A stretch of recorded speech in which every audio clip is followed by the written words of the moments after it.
So what we are going to do right now, so before we had a distance, or we kept a distance to the backdrop from the light source to control the light on the backdrop. Now we are going to illuminate the backdrop in addition. So for that purpose I put two flashes for the backdrop, one left, one right. So they are just standard flashes with Fresnel head, so this is direct harsh light to illuminate the backdrop. And then this will be a kind of standard headshot photo setup, so you can use for applications, etc. And over here we've got two strip lights to illuminate the face. You can also use square soft boxes or different, so one left and one right to get an even illumination.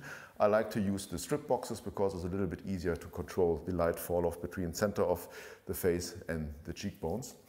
And what's important when illuminating the backdrop is that you don't give too much light onto the backdrop, because if you got too much light on the backdrop, you will get a kind of milky image. It's getting too bright. So I will show you that right now. So I need to take one image without the model, please. So what I did right now, I'm shooting far too much light onto the backdrop, and I've got the overexposure warning set to 250, which means that each value above 250 will be indicated in red. The maximum value is 255. Why I chose 250, I will show you in a second. But what you can see right now, it's completely overexposed. So it's set to 250 or even more. If we now take an image with the model, so please, I just need to make sure that the model itself is illuminated correctly. Okay, so I now measured these two flashes.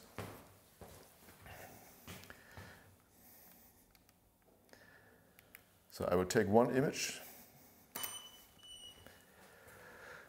So what you can see in this image, and it will get even more clear if you take the next one, is that you've got this glow in the image, right? It looks very milky, not very contrasty, and especially on the outsides of the arms, you can see that the backdrop is basically glowing and even hiding some elements of the arm. So what I'm doing right now, if the model could step aside again, please, I will now set I will switch on the exposure warning again, and I will take some sample images right now, or test images, reducing the light on the backdrop. So I'm 1.5 stops below what I've done right now. So as you can see in the corners, it's already below 250.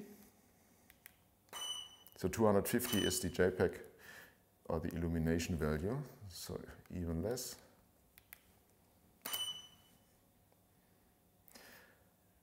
Okay, so I will also reduce the size or the height a bit of the flashes.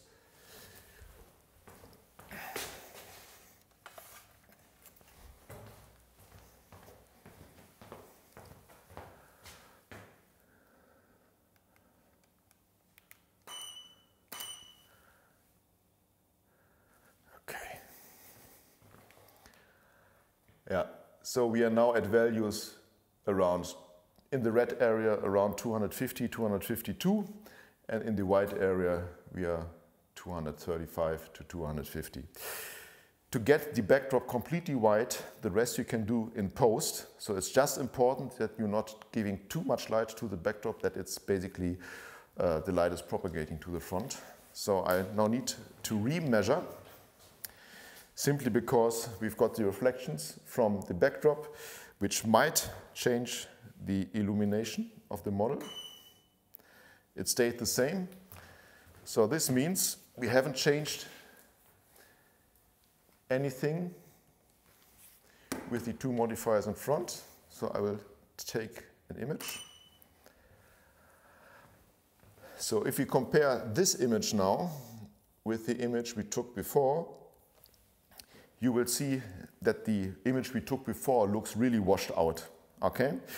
And that's why it's very important to control the light of your backdrop in case you're illuminating it, so that you're not giving too much light on the backdrop, because otherwise this light will propagate to your model and the image will be completely washed out.